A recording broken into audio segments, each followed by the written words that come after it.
Nous allons déballer ensemble ce casque Dexter Electron. J'ai cherché sur internet des avis et des vidéos YouTube sur les casques Dexter et je n'en ai pas trouvé. Alors il me semble intéressant de vous laisser mes impressions sur ce casque parce que sur le papier, ce sont des casques qui ont des caractéristiques techniques intéressantes et des prix tout à fait sympas, mais qu'est-ce que ça vaut dans la réalité? Alors, on va faire deux choses pour ce casque. On va déjà regarder, on va comparer le casque Dexter, donc qui est un casque d'entrée de gamme, avec un casque haut de gamme. Et puis, on va regarder par la même occasion quels sont les avantages et les inconvénients d'un casque trail en soi. Alors, on commence par comparer ce casque Dexter avec un casque haut de gamme.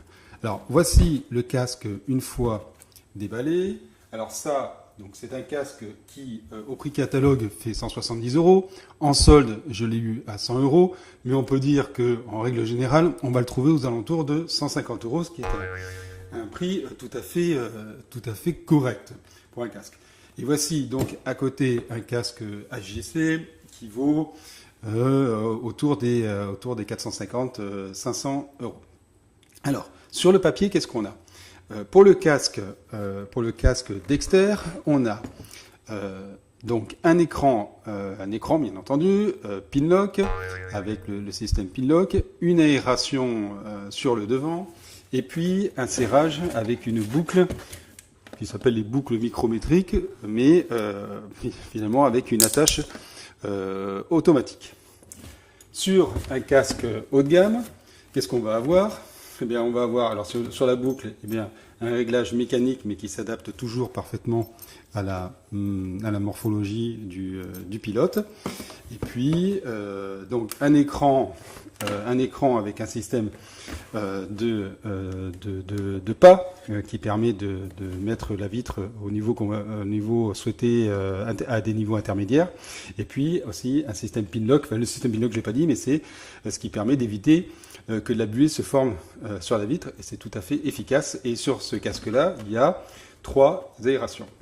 Alors, en termes de confort, ici sur un casque haut de gamme, on a des mousses denses et très agréables à porter. Sur le casque Dexter, les mousses sont moins agréables. Ouais, c'est vrai qu'au toucher, elles sont moins douces, mais le confort est tout à fait correct.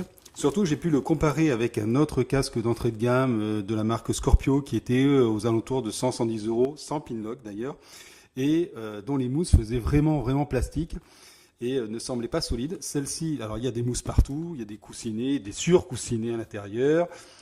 Celle-ci me semble faite pour durer. La seule différence, pas la seule différence, mais la grosse différence que je ferai moi, entre ce casque d'entrée de gamme, qu'on va dire, qui est aux alentours des 150 euros, et un casque à 400 ou 500 euros, c'est la qualité de la peinture. Sur un casque haut de gamme, quand on touche le revêtement, on sent qu'il y a plusieurs couches de vernis et que ça va pouvoir prendre des coups sans s'abîmer. Sur ce casque-là, qui est en plus une peinture mate, les traces se font immédiatement, ça c'est parce que c'est mat, mais on sent quand on touche qu'il n'y a pas autant de couches de vernis. Et d'ailleurs, je l'ai déjà fait, un petit accro en le rangeant dans le top case. Et là, la peinture aura une durée de vie beaucoup moins longue. Voilà donc pour la comparaison entre un casque entrée de gamme Dexter et un casque haut de gamme. Donc, entrée de gamme Dexter, 150 euros. Là, en tout cas, ça vaut le coup. Il n'y a pas de risque, vous pouvez y aller. Maintenant, on va parler des avantages et des inconvénients du casque trail en lui-même. Donc ça, c'est pas spécifique à Dexter, quoique si sur un point, peut-être au niveau de l'insonorisation. Ce casque-là, alors là, on va commencer par les points négatifs.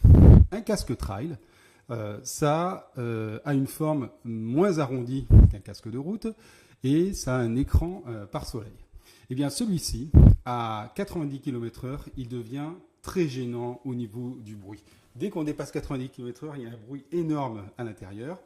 Alors, ça vient du pare-soleil, mais ça vient aussi également d'un tout petit On a un tout petit appendice. Ici, c'est la molette qui permet de régler, d'abaisser la visière solaire. Eh bien, juste cet appendice qui dépasse du casque fait un bruit énorme. Soit que le vent peut-être rentre dedans, soit que le vent ne circule pas dessus. Alors j'ai mis la main devant, et si je mets la main devant, j'ai un peu moins de bruit. Dès que j'enlève la main, eh bien, je sens un bruit énorme. Ça vient peut-être aussi également du choix des matériaux, des mousses qui sont à l'intérieur, qui ne sont pas suffisamment isolantes. Alors là, pour le coup, c'est peut-être la marque Dexter qui est un peu faible sur ce point-là. Mais dans tous les cas, je pense que ce type de casque n'est pas fait pour faire du 140 ou plus sur l'autoroute. Tant qu'on y est sur les points négatifs, on va parler de deux choses.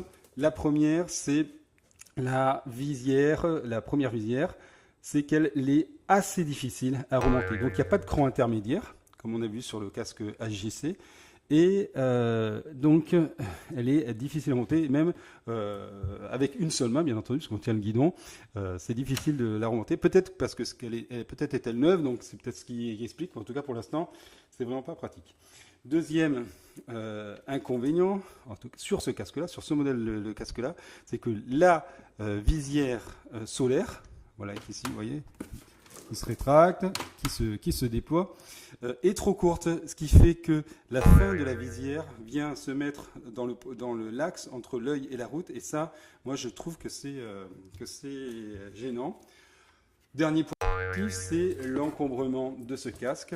Vous voyez qu'avec la visière pare soleil et l'avancée du protège menton, fait que c'est beaucoup plus encombrant qu'un casque de route. Alors si vous avez un top case dans lequel vous rangez un casque ou deux casques, il faudra vérifier si ce casque-là est bien compatible avec votre top case. Personnellement, j'ai un JV et je ne peux refermer le JV, c'est un JV 58 litres, que lorsque le casque est tourné vers la charnière d'ouverture et de fermeture. Juste petit inconvénient, ici sur des casques de trail, où la face avant ne permet pas de mettre l'autocollant réfléchissant standard, donc il faut bricoler un truc pour être conforme aux normes et avoir cet autocollant réfléchissant sur l'avant. Voilà pour les points négatifs. Maintenant sur les points positifs. Alors le point positif, donc bon, bien entendu, c'est le look. Ça, un casque comme ça, c'est beaucoup plus en rapport. Si vous avez un trail, ça va beaucoup plus de pair. Ça a le look aventure avec votre moto.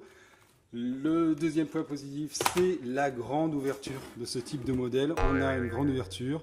Et donc, c'est plus agréable parce qu'il y a plus d'air qui rentre sur le visage lorsque vous roulez avec la visière ouverte. Et puis, ça améliore la sécurité parce que vous avez un angle de vue sur le côté qui est bien meilleur. Voilà, donc pour les points positifs. Et puis, bien entendu, la visière par soleil qui, lorsque le soleil, notamment le soleil couchant, est présent, vous permet de juste, en inclinant un peu la tête, de vous faire une protection et de rouler de manière beaucoup plus agréable qu'en ayant à fermer les yeux, plisser les yeux si vous êtes avec un casque de route. Voilà, alors au final, que conclure sur ce casque? Donc la marque Dexter, moi je valide, c'est une marque avec des prix d'entrée de gamme, mais qui sont tout à fait confortables, avec des choix de matériaux vraiment sympas. Donc ça c'est un test indépendant, et en tout cas pour ce modèle, je n'ai pas testé tous les casques Dexter, mais en tout cas pour ce modèle, je valide. Le casque trail, alors là c'est beaucoup plus nuancé. Si vous utilisez ce casque pour faire de la route et rester en dessous de 90 km/h, ça va. Sinon, au-dessus, ça ne va pas du tout. Donc, il faut rester sur un casque routier.